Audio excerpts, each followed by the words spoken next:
About tomorrow night's game, then we'll open up the questions, start on this side, and get Coach out of here. Well, obviously gearing up for another week here. We're back at home, and Thursday night's opponent, Michigan State.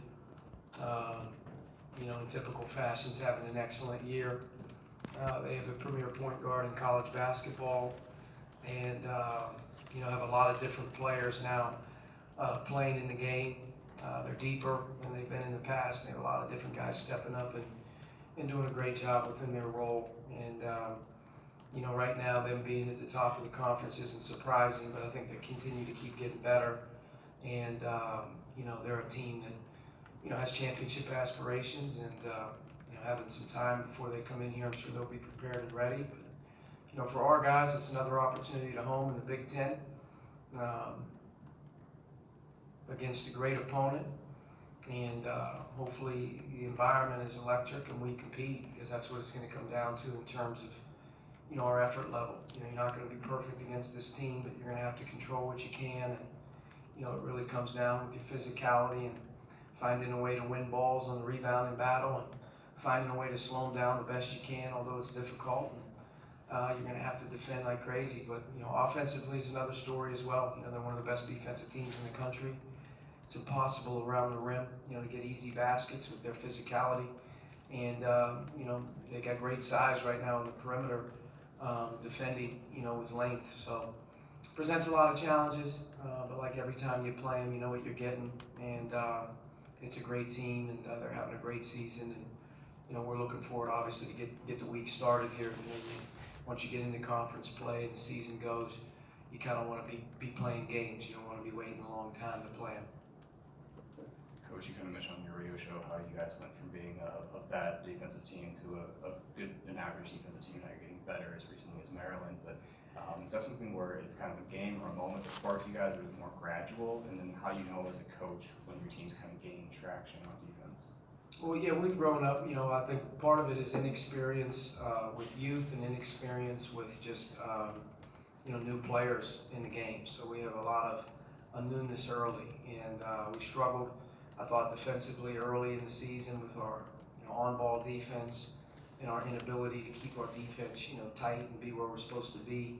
We've gotten better as the month has gone on, and once you get into conference play, you have to find a way to keep tweaking and getting better at what you're doing, because in this league, if you can't defend, you're not going to really have a chance on a night in, night out basis. We've gotten better gradually. I think week to week, which is important. It's not a game to game thing, it's a week to week thing, and we continue to improve in certain areas. And I think here in the last week and a half or whatnot, we showed some signs of getting some carryover. But we still have to keep going. Our physicality's got to get better around the basket. Our on-ball defense has to continue to get better, and our communication, especially in transition, can still climb the ladder, so to speak, in terms of coming from the bottom to the top. So we got a lot of room to improve, continue defensively. But some guys have a little bit more experience now with game reps and whatnot. So I think, part of it is just getting some more experience out there, being more connected. Defense is about being connected and knowing what you're supposed to do and doing it, the best of your abilities. When you play 11 guys through the course of the season, you have some breakdowns in there with new players and inexperienced rosters and chemistry and whatnot. But, we're moving past that now. We're heading towards February. And here late in January, hopefully we can continue that gradual climb. Coach, I know in the offseason you talked about protecting the home court. How much do you think your players have kind of taken that to heart, and how critical is that going to be, between now and March? Yeah, it's critical, especially in our league. Our league being what it is right now, how difficult it is to go on the road. You got to find a way to win home games, and that's not easy as well. It's really not. But we have one of the best home courts in college basketball. I think this is the first game back. Maybe students are back. Maybe our Ohio State game students were back, and they make a big, big difference. Our students, change the complexion of the energy level in our arena, and we're going to need it, in every game moving forward, because I think, every game is so valuable. But, without question, Simon Scott Assembly Hall, when it's ready, our players are giving them something to be ready about. It's a great place to obviously compete. You've talked about kind of the inexperience of this group as you now get into the business end of conference play and whether you want them thinking about it or not, obviously the idea of building a whole season resume kind of looms. How do you see this team, I guess, approaching weeks like this, where you've got two big games, you're at home, and you have these opportunities? We make it as minimal as possible on their minds. There's nothing really that important. And once we started conference play, as we've moved through it, we treated each game as a singular season. Each day is the most important thing that you can go through. You can't do anything about anything other than today. And, working with our players, continuing to try to teach them, continuing to try to build their confidence with repetitions, and making sure that we're giving valuable feedback on good and bad, and getting better. And I think that's just what you have to focus in on. The season is too long, and there's too many highs and lows that come with winning and losing to just start getting caught up in, like, what is this all about, come the end of the season. It's about, honestly, quite frankly, can we have a really good day today? If you do that, you set yourself up to hopefully challenge your team to have a good day tomorrow when you really need it the most. And then when the game is over, you have to have short-term memory on everything you do, win or loss. There can't be a real high and low. You have to really focus in and treat each day the same. And as you move into a quick turnaround on Sunday playing another great team, are you ready mentally? Did you improve? Did you learn? Are you focused? And the weeks seem to go a little faster that way. I think as you dwell on the big picture and you start to think about things that are out of your control, to me, you just get distracted. So we've kept a very, very single-minded approach, and each day is sort of our opportunity to win the day. And as you get ready to play that game, that's what matters. When it's over, digest it, move on.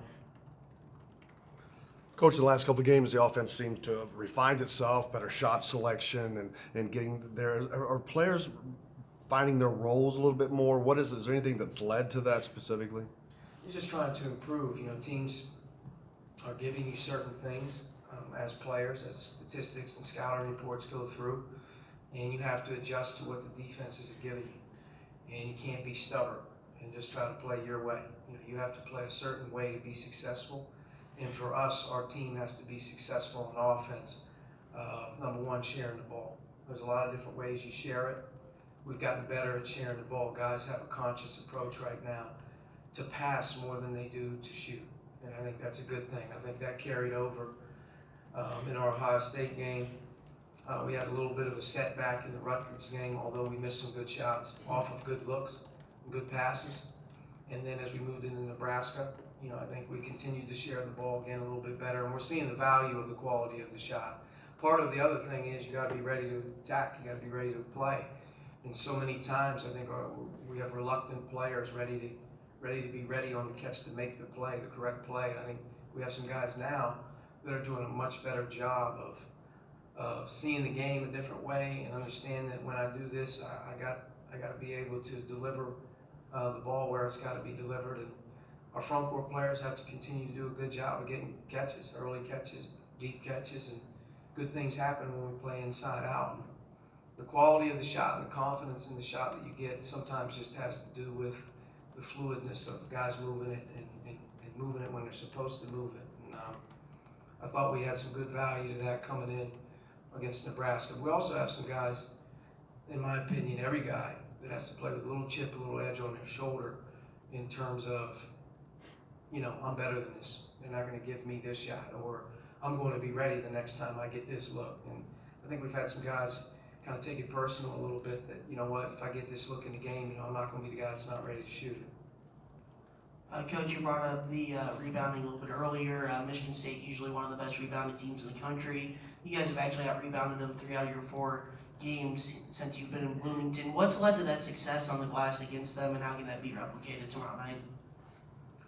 I mean, you have to have the utmost respect in the Michigan State's program, and Michigan State, his sustained success is really correlated to the rebounding game. That's part of the game within the game when you play them. Maybe by chance, maybe just by here recently we've had some success, but if you don't rebound, the game is over when you play them right away. So you have to understand sort of the rules of the game when you play Michigan State. In my opinion, it starts on the glass and then it moves into transition. They're great on the glass, they're great in transition. And if you can't handle those two things, you're going to get beat. And in some ways, you're going to get beat pretty good. because they're bringing it every single game. That's what they do. That's who they are, and that's why they're successful. For our guys, I think this team